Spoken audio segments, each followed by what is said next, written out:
नमस्कार, मैं हूं आकाश सोनी। आप देख रहे हैं अपना पसंदीदा डिबेट शो हम तो पूछेंगे। जब लोगों के मन में हो सुलगते सवाल, जब इन सवालों से जुड़ा हो देश का हाल, जब हो हर सवाल के सटीक जवाब का इंतजार, तब हम तो पूछेंगे। आज हम बात करेंगे प्रधानमंत्री मोदी के मलेशिया दौरे की। मलेशिया में आसियान शिखर सम्मेलन में हिस्सा लेने पहुंचे प्रधानमंत्री नरेंद्र मोदी ने एक बार फिर पुरजोर तरीके से आतंकवाद का मुद्दा उठाया और पूरी दुनिया से आतंक के खिलाफ एकजुट होने की अपील की। प्रधानमंत्री ने भारतीय समुदाय से बातचीत में भी आतंक का मुद्दा एक बार फिर उठाया। प्रधानमंत्री मोदी चाहते हैं कि आतंक के खिलाफ लड़ाई में न केवल आतंकियों के फंडिंग पर रोक लगे, उन्हें कोई जगह छुपने के लिए नहीं मिले, बल्कि उन्हें हथियार देने और पैसे देने पर भी लगाम कसी जाए। पाकिस्तान का नाम कहीं नहीं लिया, लेकिन हमला पाकिस्तान पर भी किया। आतंक के खिलाफ अभियान में क्या प्रधानमंत्री मोदी अब पाकिस्तान ही नहीं, आतंकवाद को सीधे या पर्दे के पीछे से शह देने वाले तमाम ताकतवर देशों को भी संदेश देना चाहते हैं? हम तो पूछेंगे कि आतंक के खिलाफ प्रधानमंत्री की मुहिम में कौन कौन से देश साथ आएंगे। हम तो पूछेंगे क्या आतंक के खिलाफ प्रधानमंत्री मोदी की मुहिम रंग लाएगी? उंगलिल पलर तमिलनाडु चेरम दवरगल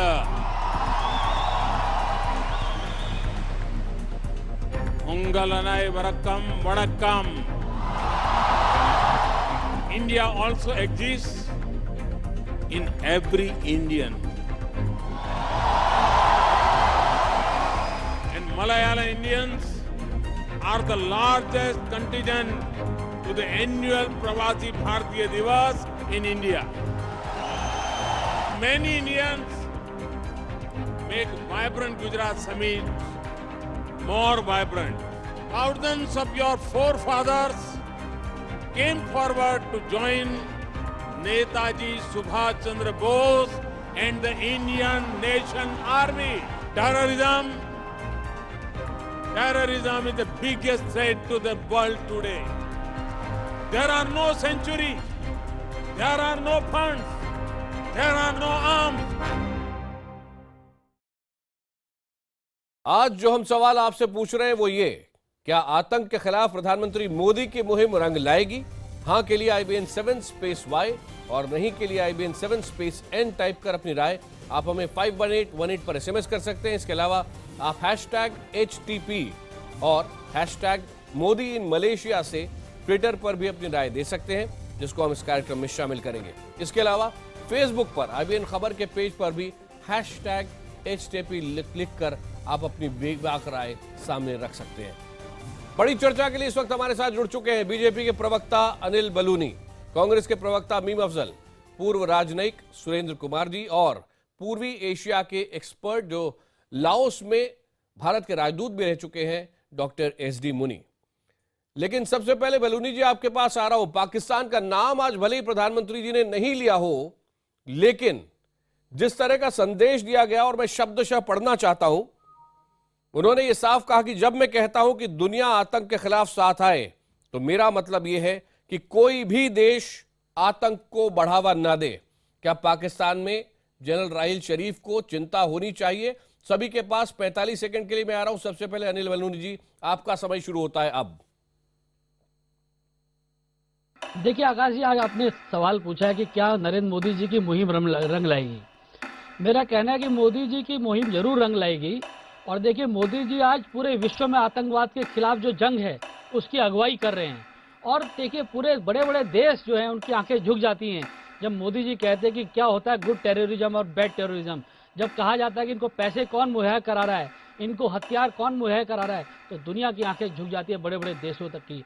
आज देखिए, पाकिस्तान को अलग थलग पड़ गया है। पाकिस्तान का मीडिया भी कह रहा है कि मोदी जी ने पाकिस्तान को अलग थलग कर दिया है। और पाकिस्तान को आतंकवाद के मामले में जो लोग समर्थन करते आए थे, आज वो देश किनारा कर रहे हैं। तो निश्चित तौर पे मोदी जी की मुहिम रंग ला रही है। और देखिएगा पाकिस्तान। आपके 45 सेकंड पूरे हुए। मीम अफजल साहब, आपके पास आना चाहूंगा।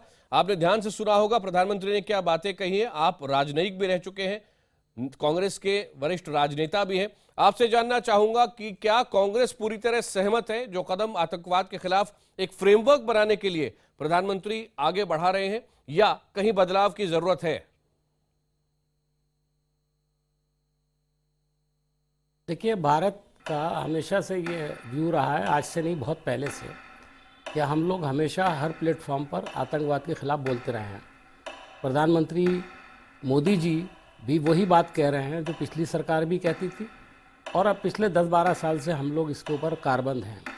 ये अलहदा बात है कि इस वक्त जो वाक़या हुआ फ्रांस के अंदर, और उससे पहले जो मोदी जी गए यूनाइटेड नेशंस में, उन्होंने मुद्दे को उठाया, और यकीनन इस वक्त आतंकवाद से जो पूरी दुनिया पीड़ित है उसमें उनकी बात किसी भी हद तक ये कहा जा सकता है कि वो बिल्कुल जायज़ है, और उन्होंने जो कुछ भी कहा है वो देश के हित में नहीं बल्कि दुनिया के हित में बात कही है। देश ही नहीं दुनिया के हित में है बात। आपका समय पूरा हुआ। सुरेंद्र कुमार जी, आप राजनयिक रहे, लंबा एक्सपीरियंस आपका रहा है। आज जिन शब्दों का प्रधानमंत्री ने प्रयोग किया है, गुटों के बीच में कोई फर्क ना हो, यानी गुड तालिबान बैड तालिबान की बात ना करें, शरण लेने के लिए किसी आतंकवादी को कोई जगह ना मिले, कहीं से पैसा ना मिले, कहीं से हथियार ना मिले, जब ये बातें कही जा रही हैं, क्या वाकई एक अंतर्राष्ट्रीय फ्रेमवर्क बढ़ाने की ओर दुनिया बढ़ रही है, या अभी भी परेशानी वहीं पर हम फंसे हुए हैं कि आतंकवाद की डेफिनेशन क्या है? देखिए, प्रधानमंत्री के तर्क तो बहुत स्ट्रांग हैं। यूएन में उन्होंने कहा, G20 में कहा, जगह ये कहते हैं, वो इनको कई बार कह चुके हैं, पर क्या कार्यान्वयन कैसे होगा ये बहुत मुश्किल है। कि जो देश उन्होंने नहीं बताए, लोगों को मालूम है कहाँ से हथियार आ रहे हैं, लोगों को मालूम है कहाँ से पैसा आ रहा है, उसको बंद करना आसान नहीं है। दूसरा, आप देखिए, लीबिया में एम्बेसडर था, लीबिया में जब तक कर्नल गद्दाफी थे वहाँ कोई भी आतंकवाद, नो IS नहीं था वहाँ पे, अलकायदा नहीं था, कोई भी नहीं था। आज क्या है वहाँ पे? अब सब कुछ हब बना हुआ है। जो कंट्रीज बात कर रहे हैं, इनकी उनके गिरबान में झांक के देखना चाहिए कि आतंकवाद को पनाह देने के लिए, जन्म देने के लिए उन्होंने क्या क्या जो है इनडायरेक्टली कंट्रीब्यूट किया है। तो मैं समझता हूँ एक अच्छी मुहिम है, इसको सपोर्ट करना चाहिए, इसका मतलब स्वागत होना चाहिए, पर इसका रिजल्ट कॉन्क्रीट क्या होगा ये जो अभी समय बताएगा। डॉक्टर SD मुनि, आपसे मैं ये जानना चाहता हूं, क्योंकि आप खास तौर पे ईस्ट एशिया को अच्छी तरह समझते हैं, क्या इस इलाके ने आतंक देखा है, और जिस इलाके ने आतंक नहीं देखा है क्या वो इतना स्ट्रांगली फील करेगा? क्योंकि एक समय था जब भारत आतंकवाद के खिलाफ दुनिया को इकट्ठा करना चाहता था, लेकिन उस वक्त न अमेरिका में हमला हुआ था, न ब्रिटेन में हुआ था, न फ्रांस में, और ये देश आतंकवाद का नाम सुनने के लिए तैयार भी नहीं होते थे, सोचते थे ये भारत की और कुछ गिने चुने देशों की समस्या है। देखिए, साउथ ईस्ट एशिया में आतंकवाद का अनुभव है। बाली में बॉम्बिंग हुआ था शुरू से, इंडोनेशिया में जमा इस्लामिया एक ग्रुप था, फिलीपींस में भी, और म्यांमार में भी। म्यांमार में आपको याद होगा रोहिंग्यास का जो स्ट्रगल चल रहा है, 2001 में भी जब रोहिंग्यास ये अलकायदा को पकड़ा गया तो उनके यहाँ ऐसे कैसेट्स मिले जिसमें रोहिंग्यास ट्रेंड हो रहे थे। तो ऐसा नहीं है कि इनका रिश्ता नहीं है, लेकिन इनका अनुभव दूसरे किस्म का है जो वेस्ट एशिया में, यूरोप में, अमेरिका में और भारत में नहीं है, उससे कुछ हल्का है, ये माना जा सकता है। लेकिन ये कहना कि आतंकवाद को उन्होंने चखा नहीं है वो ठीक नहीं होगा। अगर आप 1-2 मिनट दें तो मैं ये कहूँ कि जहाँ तक आपका समय पूरा हुआ, मैं आपके पास लौटूंगा, 1-2 मिनट जो आपने कहे बाकायदा मैं उसके लिए आपके पास लौटूंगा, लेकिन पहले अनिल बलूनी जी आपके पास आना चाह रहा हूं। क्या ये कहना सही होगा कि जो तुर्की में भी प्रधानमंत्री ने कहा, भारत की अभी स्टेटेड पॉलिसी है कि अगर पाकिस्तान आतंकवाद पर भारत के साथ लड़ने के लिए वाकई खड़ा नहीं होता है तो भारत दुनिया में पाकिस्तान को आइसोलेट करके रहेगा? देखिए आकाश जी, हमारे देश ने आतंकवाद का बहुत दंश झेला है, और निश्चित तौर पे जो प्रधानमंत्री जी को हम लोग साधुवाद देना चाहेंगे कि जिस तरीके से उन्होंने पाकिस्तान को अलग थलग करने के लिए प्रयास किए। और आप देख भी रहे हैं, आपके साथ बहुत एक्सपर्ट लोग भी बैठे हैं, विशेषज्ञ लोग बैठे हैं, ये भी मानते होंगे कि पाकिस्तान को अलग थलग किया है। मैं निश्चित तौर पर आपको कहता हूं कि आप बहुत सारे मीडिया रिपोर्ट्स पाकिस्तान से भी जो आ रही हैं, वहां का मीडिया बहुत चर्चा कर रहा है कि किस तरह से मोदी जी ने बड़ी सफाई से पूरे विश्व में पाकिस्तान को अलग थलग कर दिया है, और ये अब एक आम चर्चा में बनता जा रहा है। तो मोदी जी के जो प्रयास हैं आतंकवाद के खिलाफ, वो वाकई देखिए, आप ब्रिक्स का सम्मेलन देख लीजिए, आप आसियान में देख लीजिए, यूनाइटेड नेशंस सिक्योरिटी काउंसिल में देख लीजिए, G20 में देख लीजिए, हर जगह प्रधानमंत्री जी ने आतंकवाद का प्रश्न उठाया है, और आतंकवाद के जो भी आतंकवाद जो देश फैला रहे हैं, जो वहां जहां खेती हो रही है, उन पे कार्रवाई करने के लिए कहा। तो निश्चित तौर पर मुझे लगता है पाकिस्तान अलग थलग हुआ है, पाकिस्तान परेशान है, और पाकिस्तान के जो सुरेंद्र समर्थक कुमार जी, देख रहे हैं, अनिल जी, अब लौटता हूं वो भी आपके समझ पास। रहे हैं, वो भी समझ रहे हैं। सुरेंद्र कुमार जी, कहीं ऐसा तो नहीं कि हम अपने ही प्रोपेगेंडा में खुद ही फंस जाए, हम ये सोच के कि हमने बहुत कमाल का काम कर दिया है। ये बात अच्छी है कि भारत लगातार आतंकवाद का सवाल उठा रहा है, प्रधानमंत्री मोदी ये कर रहे हैं, लेकिन दुनिया किस हद तक हमारे साथ आ रही है आतंकवाद के खिलाफ, और खास तौर पे पाकिस्तान जो अभी भी एक स्पॉन्सर बना हुआ है टेरर का, उसके खिलाफ क्या वाकई दुनिया साथ आ रही है? कोई फर्क पड़ा है पिछले 1-2 साल में? देखिए, जो प्रधानमंत्री कर रहे हैं, मैंने पहले कहा था, वो सही कर रहे हैं, उसका स्वागत होना चाहिए, उनको सपोर्ट करना चाहिए। पर प्रैक्टिकल जो रियलिटी ग्राउंड में होती है वो डिफरेंट हो रही है। पाकिस्तान को आज से तो आतंकवाद नहीं, वहाँ तो 10 साल से है, 15 साल से चल रहा है। विश्व को आज पता चलेगा कि पाकिस्तान के साथ वहाँ पर टेररिस्ट ग्रुप बने हुए हैं, और वो पहले भी थे, और उनके अपने अपने नज़रिए हैं, वो अपनी अपनी रियलिटी रिलेशन है। अब पाकिस्तान के खिलाफ जो हमें कहना चाहिए वो हम कर रहे हैं, करते रहेंगे, करता रहना चाहिए जो एक्शन है। बस दूसरे देश उसका क्या रिएक्शन होगा वो अपने पारस्परिक संबंध देखते हैं। अब बात कर रहे हैं जैसे जगह जगह सब देशों में, मस्जिदों में, जो मदरसों में जो वो चल रहा है, उसके पैसा कहाँ से आता है? जिस देश से पैसा ज़्यादातर मस्जिदों में, मदरसों में जाता है, उस देश को सब लोग जानते हैं। उस देश का अगर कोई नाम लेता है, आप राजनयिक हैं, आप नाम लेंगे नहीं, पूर्व राजनीति आपकी ट्रेनिंग है। सऊदी अरब जैसे देशों की बात कर रहे हैं आप, ठीक है जी जी, लेकिन इनको रोके कैसे? क्योंकि अमेरिका को लीवरेज भी चाहिए इन देशों के ऊपर, चाहे वो सऊदी अरब हो, चाहे वो पाकिस्तान हो। सीरिया का मसला, सीरिया का मसला देख लीजिए। सीरिया में भी रूस और अमेरिका दोनों लड़ना चाहते हैं, पर दोनों का लड़ने का अंदाज अलग है, दोनों के उनके नजरिए अलग हैं। और इस तरह जब तक वो एकजुट नहीं होंगे, जब तक बिल्कुल यूनाइटेड नहीं लड़ेंगे, तब तक आईएस को नहीं हरा सकते। Doctor S D Moni, Obama ने जो आज बात कही वो तो ये कहने की कोशिश कर रहे थे कि रूस के राष्ट्रपति व्लादिमीर पुतिन जो हमले कर रहे हैं वो इस बात का बाकायदा ध्यान रखें कि बशर अल असद को भी सत्ता से देर सवेर हटाना है, ऐसे लड़ाई करें।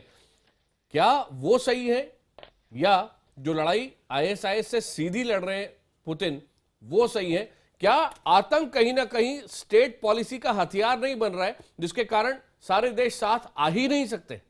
देखिए, ये अमेरिका का पॉलिटिकल ऑब्सेशन है कि असद को हटाना है सीरिया से, और ये एक ऐसा ऑब्सेशन है जो फ्रस्ट्रेट करेगा आईएस के खिलाफ लड़ाई को। उसके अलावा मैं ये बात कहना चाहता हूँ, जो मैं पहले कहना चाह रहा था, कि आतंकवाद में मोदी जी का जो कंट्रीब्यूशन है उसको दो तरह से देखिए आप। ये बात सही है कि पिछले 2-3 वर्षों में बड़े बड़े देश जो ख़ास तौर से पाकिस्तान के हिमायती थे, अमेरिका, ब्रिटेन और चाइना, इन तीनों ने दस्तखत करके ऐसे बयान जारी किए हैं जिसमें पाकिस्तानी टेररिस्ट ग्रुप्स का नाम उजागर किया गया है। ये पहली बार हुआ, ये पहले नहीं हुआ था। लेकिन इससे मैं ये नतीजा निकालने में समर्थ नहीं हूँ कि सब के सब अपनी राजनीति को छोड़ देंगे, अपने आर्थिक हितों को छोड़ देंगे, अपने ऑब्सेशंस जो पॉलिटिकल प्रेफरेंसेस हैं उनको छोड़ देंगे, और वो ज़मीन पे टेररिज्म को उसी शक्ति से लड़ेंगे जिस शक्ति से वो बयानबाजी कर रहे हैं। तो ये फ़र्क ज़रूर है। और आइसोलेट पाकिस्तान का, जैसे अभी लंदन में जाके जो जॉइंट स्टेटमेंट किया गया, वॉशिंगटन में जो जॉइंट स्टेटमेंट हुआ, उसमें पाकिस्तानी टेररिस्ट ग्रुप्स के नाम बिल्कुल साफ है। और अभी G20 में भी मोदी जी ने साफ कहा कि वो कंट्री जो पनाह देते हैं टेररिस्ट को, उनको अलग करना चाहिए, उनको आइसोलेट करना चाहिए। उन्होंने नाम नहीं लिया, लेकिन इस लफ्ज़ का इस्तेमाल किया। मीम अफजल साहब, आपके पास मैं एक चीज जानना चाहूंगा कि प्रधानमंत्री ने यह भी कहा कि धर्म को और आतंक को अलग करके दिखाना चाहिए, और साथ ही साथ हमें अपने युवाओं की चिंता करनी पड़ेगी कि उन्हें कोई गुमराह नहीं कर पाए। क्या ये एक स्टेट्समैन लाइक स्टेटमेंट है उनका, जिससे कि सारे दुनिया को साथ लाया जा सकेगा? बिल्कुल। देखिए, इससे भी अहम बात जो प्रधानमंत्री ने की है, जी जी, और उसकी ज़्यादा चर्चा हुई तो है लेकिन बहुत ज़्यादा नहीं हुई। उन्होंने कहा कि आतंकवाद की डेफिनेशन भी तय होना चाहिए और यूनाइटेड नेशंस को तय करना चाहिए। ये भी बड़ा अहम सवाल है क्योंकि जब तक डेफिनेशन तय नहीं होगी, ये पता नहीं लगेगा कि यूरोप में जो आतंकवाद होता है वो असली आतंकवाद है, हिंदुस्तान में जो आतंकवाद होता है वो तो हमारे लिए तो असली आतंकवाद है ही, जो जिससे हम खुद जूझे हैं, लेकिन इस पूरे आतंकवाद के नतीजे में पिछले कुछ सालों में कुछ कॉन्फ्लिक्टिंग नंबर्स हो सकते हैं। कोई 17 लाख कोई कहता है, कोई 15 लाख के करीब कहता है लोग मारे जा चुके हैं, और उसमें 99.9% मुसलमान मारे गए हैं। अगर ये इस्लामिक आतंकवाद है तो मुसलमानों के खिलाफ कैसे काम कर रहा है? ये बड़ा कॉम्प्लेक्स मैटर है। इसीलिए मैं समझता हूँ प्रधानमंत्री का ये कहना बहुत अहम है कि इसकी परिभाषा तय होनी चाहिए, और मैं इससे बिल्कुल एग्री करता हूँ। इसलिए कि जब ये तय होगा तो उसका अगला जो कदम जो आज प्रधानमंत्री जी कह रहे हैं, इसको मज़हब से नहीं जोड़ना चाहिए, वो बात भी बिल्कुल सिद्ध हो जाएगी कि इसको मज़हब से जोड़ना चाहिए या नहीं जोड़ना चाहिए। प्रधानमंत्री ने जो मज़हब को जोड़ने की बात कही है, बहुत अच्छी बात है। मैं ये कहूँगा कि जो बात वो आज इंटरनेशनल प्लेटफॉर्म पर कह रहे हैं, वो बात उन्हें अपनी पार्टी के प्लेटफॉर्म पर भी कहना चाहिए, क्योंकि उन्हीं की पार्टी के कुछ लोग हमेशा अपने टीवी बहस में, अपने बयानों में इसको एक ख़ास मज़हब से जोड़कर देखने की कोशिश करते हैं और दिखाने की कोशिश करते हैं। तो मेरा ख्याल है घर में सबसे पहले ये काम शुरू करना चाहिए, और बाहर तो लड़ाई जो वो लड़ रहे हैं वो तो हिंदुस्तान की लड़ाई है। और एक बात मैं और कहना चाहूँगा कि देखिए 17 लाख लोग अगर मान लीजिए रफली मारे गए, कितनी आवाज़ उठी और कहाँ इतना ज़बरदस्त हंगामे हुए। लेकिन फ्रांस में एक वाक़या हुआ बिलाशुबा, मैं आपने मैं ये मानता हूं कि आतंकवाद मैं में एक आदमी मारा जाए, 1000 आदमी मारे आपका जाए, जवाब देना उसकी चाहते हैं निंदा कि पूरी दुनिया में होनी चाहिए। दुनिया के सामने आप जो बात कर रहे हैं उसको घर में भी करें। बलूनी जी देखिए आकाश जी, जो बातें अभी मीम अफजल साहब ने उठाई हैं, हम शुरू से ही कहते हैं कि कभी भी आतंकवाद को धर्म के साथ मत जोड़िए। और आज अब सब लोग बात भी कर रहे हैं कि पूरा दुनिया एकजुट हो। अब जब घर के अंदर की बात हुई तो ये बड़ी अनिवार्य थी घर के अंदर की बात होना भी। धर्म के साथ कौन जोड़ता आया है अभी तक आतंकवाद को? मीम अफजल साहब बताएं, कौन जोड़ता आया है? जरा अपनी गिरबान पे झांकिएगा मीम अफजल साहब कि कौन धर्म से जोड़ता आया है। और आज आप आतंकवाद के खिलाफ एकजुट होने की बात कर रहे हैं।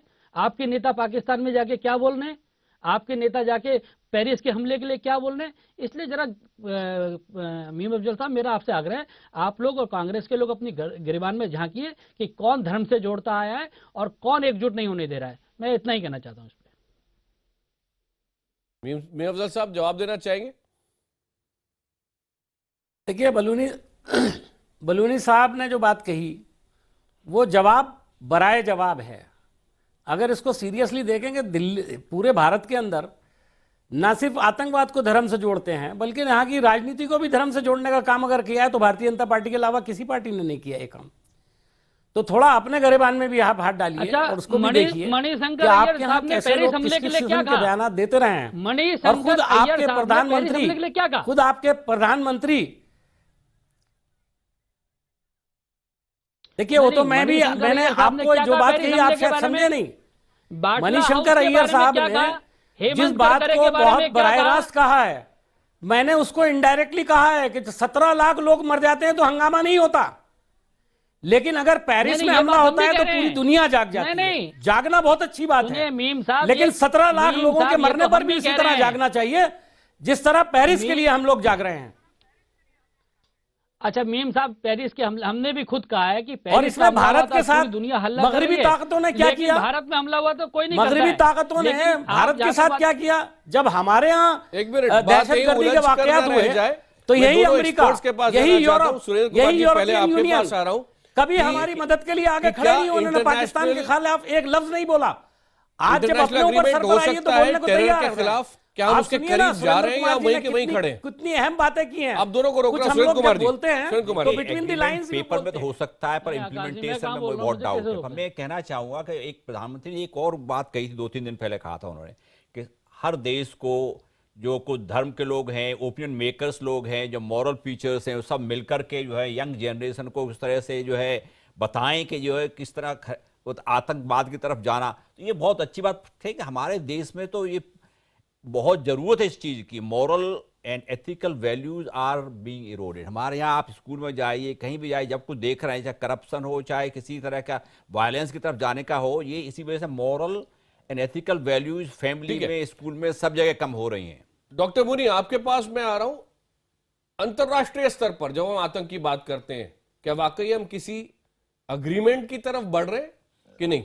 देखिए, बहुत मुश्किल है। जैसा अभी प्रश्न उठाया गया था कि मोदी जी ने इंटरनेशनल कन्वेंशन की बात की है।